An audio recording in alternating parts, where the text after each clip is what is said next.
Hi there, I'm Martha Van Dam, and this is Living Beyond. I'm so glad you're here today. We're going to talk about something that you hear a lot about, and we're going to talk about how it might apply to you. We're going to talk about trauma. We tend to think, when we hear the word trauma, we tend to think it must be something big, like a rape, like a murder, like your house got blown away in a tornado or burned down in a fire. We tend to think of that as being what trauma is, and by all means, that is clearly a trauma. But there are other kinds of trauma that can affect us, and some of those can affect us in big ways. And since they're not necessarily recognized even by our own selves as a trauma, they can be affecting us without us knowing. Let me give you an example, and then I want you to think about in your own life if you've had anything similar to this that could be affecting you today. So imagine that you are a child, and remember that children do not have adult minds. They have child minds because they're children. They're supposed to have child minds.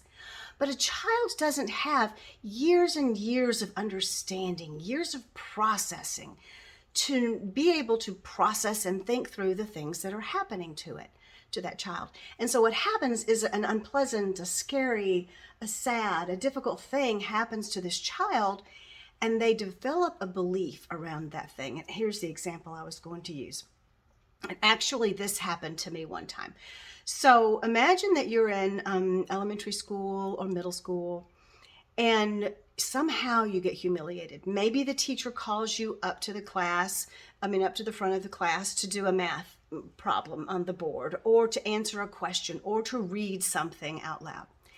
And imagine that you don't do well. Very simple, because this happens all the time. And imagine that a couple of the kids in the class make fun of you and they laugh. That's not that huge of a thing. It doesn't sound like that big of a deal. But remember that our brain is always learning from our experiences. And it's learning from our experiences so that it can in the future protect us from things that are painful. So that's why at some point in time we learned stay away from the hot eyes on the stove. Don't get too close to the fire that's outside. That's why we learned those things, because at some point in time we had an experience. We might not have even burned ourselves, but we can feel the heat near the stove. So the brain picks up on that experience. It teaches us, oh, that's bad, that's dangerous, avoid it. And we learned that. So yay. That's wonderful. It's a way that our brain protects us. But what can happen with our childhood experiences is our brain recognizes that the experience, that classroom experience where we're embarrassed, it recognizes that that's a painful experience, and then it adds a belief to it in our childlike mind. And that childlike mind might take on a belief something like, if I don't answer correctly, I get tossed to the side. If I don't answer correctly, if I don't know an answer, I look stupid. If I don't know an answer or I get the wrong answer, then I get humiliated. Those things don't feel good. They don't feel good to children, and they don't feel good to adults. But our child brain takes that experience, and the brain learns, if you don't do something right, you may feel stupid, you may get embarrassed. And then it teaches us that somehow we're not good enough if we don't get the answers right. Do you see how little by little the brain picks up on something that's not actually true? Yes, we can get embarrassed, but it does not mean that we are not good enough. And so this child develops this little fear.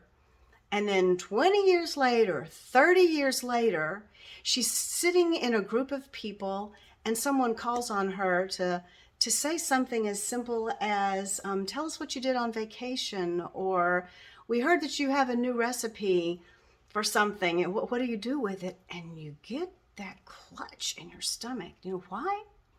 Because the brain recognizes this is similar to something that happened in the past. You're being called on.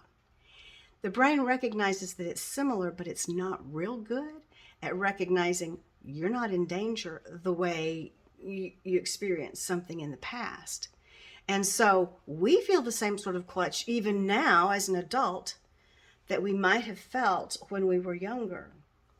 So to help this make sense, what I want to tell you is please think about a time lately when you have felt some sort of discomfort, that clutch that we get in our gut, in our chest, in our jaw, in our head, the tightness in our hands, in our arms. When is a time that you felt that lately? And then I want you to think, when is a time that I felt something like that in my childhood? Because it's quite possible that a small trauma, not a rape, not a murder, but an embarrassment, a time of not feeling good enough. When is the thing that I'm feeling now? When did I feel something similar in childhood? And when we do that, sometimes we're able to figure out what are some internal beliefs that I have that developed in childhood that are causing me trouble now. That when we're affected by a trauma from childhood, and we're affected by it now, it happens in the here and now. Like that person calls on you to ask you something in a group of people and you go, ugh, I don't want to go there. You're actually having a trauma response. And it can help us relax a little bit. It can help us to feel more under control. It can help us to feel less at the mercy of our body and our mind if we can understand and then acknowledge, oh, I get what's happening. My brain, I'm having a trauma response. My brain is being reminded of something traumatic that happened to me in childhood.